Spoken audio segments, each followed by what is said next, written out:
I wish I placed them there confidently and they were well packed. Probably he thought, hey, this guy really came prepared. So, and that was the last thing somebody reminded me of, and it was the first thing they asked. So I was so grateful that I had friends. That was all. Those were the questions he asked, wow. And then he granted the visa. That was.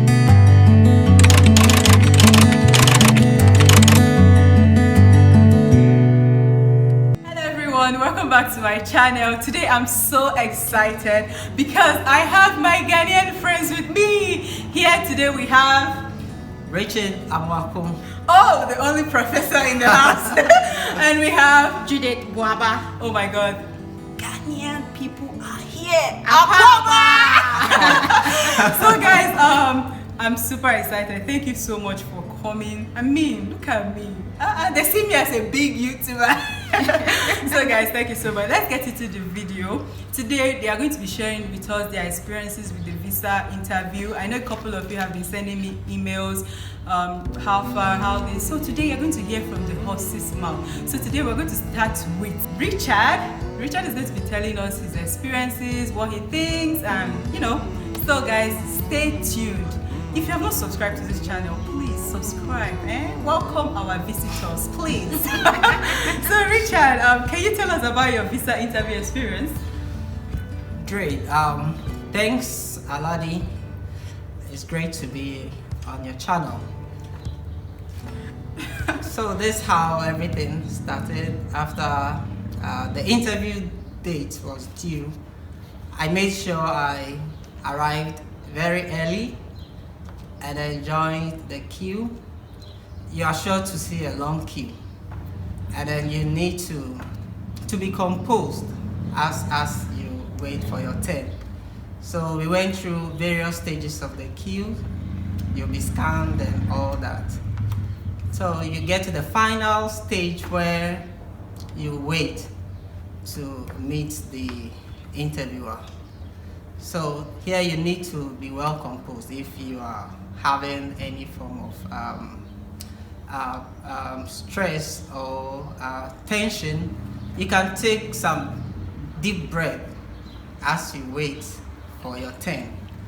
Yeah. So on the D-Day, I went very early, and then I made sure that all my documents were intact, all supporting documents together with the main ones. And I wanted to be so organized that I did this paper compartments, like bank statements. I had the paper that was folded, and on it I wrote bank statements. So the bank statements were in that, and other documents, the support letters and all that, they were all in their folded paper, so that when I am asked for anything, I could easily pick them out. You don't have to be struggling to search for a particular paper, else you appear so disorganized, disoriented, and that is a negative score against you. So my documents were bulky, so the compartment thing really helped. And you put all of them in a clear bag. Great. So when it was my turn, I walked up to the consular, and then so it's a counter, it's like a bank setting where you are being served by the cashier. That's how the setting looks like.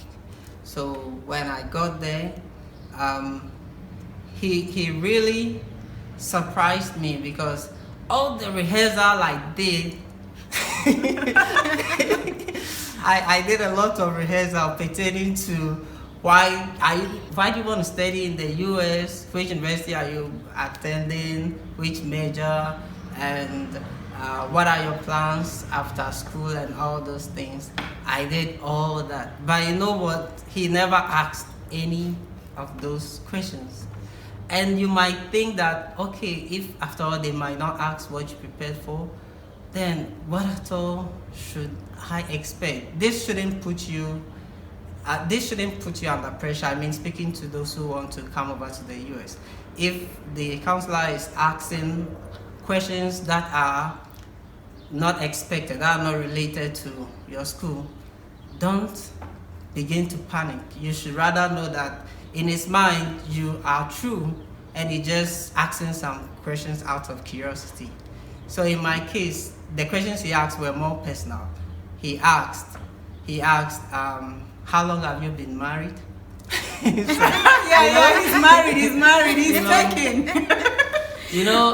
On the DS-160 form, you fill all your particulars. So they know everything about you prior to your coming there. So they look on their PC and they know everything about you. So they asked, how long have I been married? I answered. And he said, how old is your first child? At that time, I didn't have a child then, but my wife had taken sick, so I told him. And he said, so when are you expecting delivery? So I told him, then he wished me all the best. And then he asked, have you been to Australia before? And he asked because on the DS-160, I had to indicate that I'm with a professional body known as the Australian Institute of Mining and Metallurgy, based in Australia. So I answered no, and he said, then how come you are with this body? And I explained how come I am with them. So he understood, and then that was all. Those were the questions he asked, and then he granted the visa. That was it. So you may be asked questions that are not expected, that you didn't even prepare for. But when those things happen, then you should know that instead of panicking, know that in the mind of the interviewer or the counselor, you are true, and he just wants to interact with you out of curiosity. It should be cool. You should still keep your composure. So you should even be happy when they ask off questions, because it means you have enough evidence. They've seen enough evidence that they don't even need to bother you with the main questions. And among my documents, I made sure I put them on I made sure I placed them there confidently, and they were well packed. Probably he thought, hey, this guy really came prepared. So yes, he's really because I never opened the clear. It's a clear bag. You have to put them in a clear bag. I never opened it. I never picked one document from the bag. Wow. But I put it there so that he saw that everything was there. He came prepared. So guys, yes, you have to be prepared. Even I had among the supporting documents things like my recent pay slips were there, my own bank statement aside the bank statement from my sponsors. So you make sure everything is intact, and especially if you already have some documents on properties that show that you have ties to your country, you add them so they know you are really coming back. What they don't want to hear is to make any inference that you don't want to come back after school. Yeah, so you just want to make sure that you put in everything in there to show that really you're going to come back. So thank you so much. Thank you for giving us your experience. Thank you for talking about it. So guys, you heard what he just said. It's not rocket science. You just have to practice it. So now over to this beautiful lady here. So please, can you tell us about your visa interview experience? Okay, for me, I'm gonna start with the preparation. So what I would suggest is that you've gotten your admission, you've gotten everything, you've done your interview, you scheduled your appointment. So the next thing is about preparing for the interview.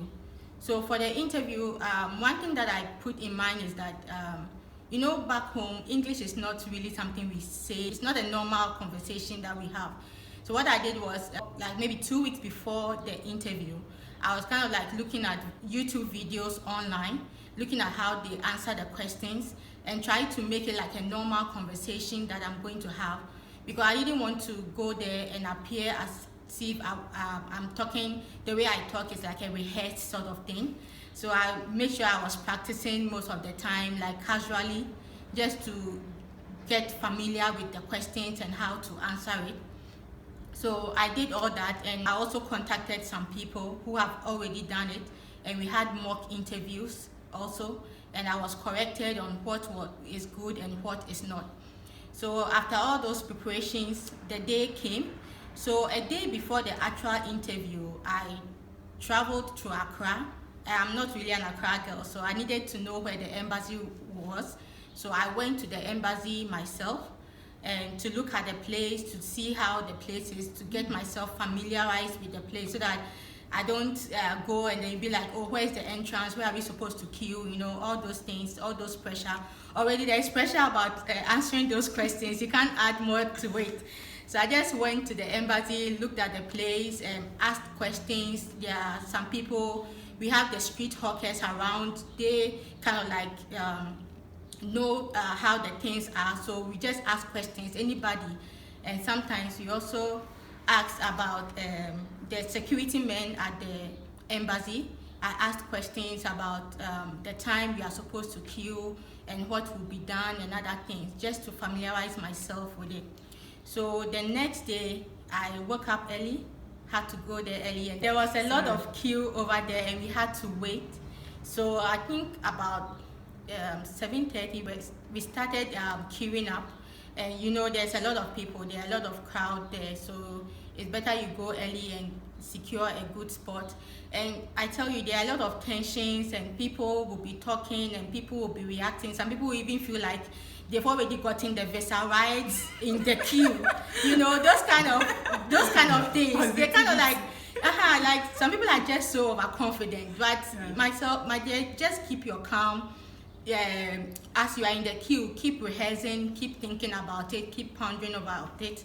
And then with your documentations, make sure you have them in order. Before you enter the embassy, the first thing will be a photo ID. And in this case, your photo ID is going to be your passport. So make sure you have that in hand. So when you go through, you show that one, and then they scan all your documents. Everything must be in a clear bag. They'll scan it, and then they'll scan you, and make sure you get all the things back. Make sure everything is intact before you proceed into the actual embassy, like the room where you are going to be interviewed. And I think when you get there, there is a queue, and they are going to give you like a sheet of paper with a number. So when your number is shown on the screen, then it means you are up for the interview. So I think when you go, if I can remember quite well, there's a window you need to go to show your passport, your F1, your confirmation, and then your visa interview. That should be your I-20, right? Your I-20, sorry, I'm sorry, I-20. Yeah. And then your the appointment receipt. The receipt you when you book the appointment, the receipt you received from the bank. Confirmation page. The confirmation page, yes. So you need to have all those documents in hand, and usually they ask that you put it at the where you have your biometric ID. So you put everything inside your passport, have it in hand, and when they request for it, give everything out. That is the data page. You know, I think that's the data page. Like the official name, data page of the passport. Right? Exactly. Yeah. International passport, not not the photo passport. Just international passport. Yeah, international passport. So you put it there and then you hand it over, and make sure everything is intact. If you received your I-20 and then there was a letter before the I-20, just remove those first paper. The I-20 is a 3-page document, and that is what they want to see. And what identifies it is that big F1 figure on it. Yeah. So I had an experience where I was presenting my I-20, and my I-20 came with a letter. So I included the letter and the I-20. It was paper clipped. I presented it, and the officer was like, "I'm asking for your I-20." Like, he was really strict, and already there is enough pressure about going to answer those questions, and you know. So I quickly had to take off the extra sheet and presented it. So when you do that, you go back, sit down, then that is the actual interview. So for my interview, I think the first thing he asked was my GRE scores. And one thing is that when I was putting my documents together, I nearly forgot my GRE scores. And that was the last thing somebody reminded me of, and it was the first thing they asked. So I was so grateful that I had friends that I had to talk to. They were like a guide to me. So that was the first thing they asked me, the GRE scores. So I gave it out. And sometimes it's also good to have the scores off head, because maybe somebody might not want to look at the sheet that you are presenting. So maybe they might ask you, what did you get for the verbal, what did you get for the quantitative and reasoning, analytical writing. So just have the scores offhand. And if you have to write TOEFL, just have the scores offhand and just speak it out like that. And then after that, the next thing was, why am I going to the US? Why did I choose the US as a place to study at? And then he asked me if I had a sponsorship, and it was all indicated on the I-20. So I mentioned the sponsorship, and I mentioned my sponsor. He requested for my financial statement, and we had a little. I can't really remember. That was like a few years ago. So she's old. No, not like old, but old in the US.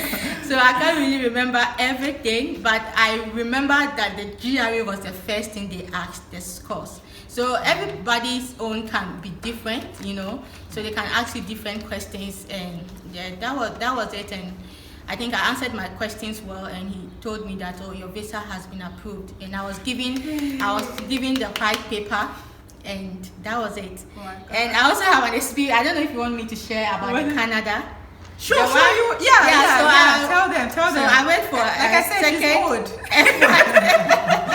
like I said, I have a second F1 interview, visa interview at the Canadian Embassy. She was not rejected though. I wasn't rejected. That it was just a way of renewing my visa. So for that one, it was more relaxed. I really didn't study as much as I did for my first one. And when I got there, everything was like so relaxed. When I got to the consulate, all he asked me was, why am I going to the US? And then I told him my purpose of going to study and all those stuff. And then I think he asked me whether I have sponsorship, and I said yes. And I even told him I have the financial statement with me. Would he like to see it? He was like, no. Like, he was just busy on the computer, Back home in Africa, everything is quite different. They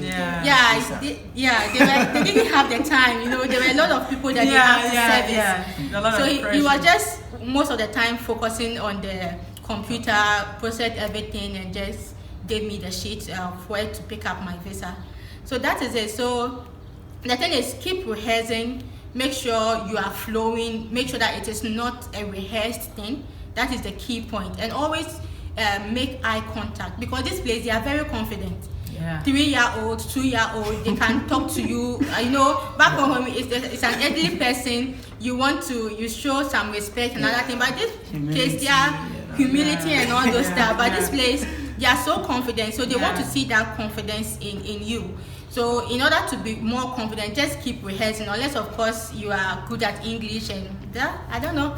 So that is up to you. So keep rehearsing, and when the time is coming, keep calm, because if you are nervous, you might not speak the words so well, you might not come out so well. And then when they are speaking, make sure you really open your ears to hear them, so that you don't be like, oh, pardon me, what did you say? Pardon. It doesn't make sense. You're coming to study. Yeah, coming to study. You have to flow. You have to speak the American English. You understand it. Not necessarily speak. But keep your local English. They will understand.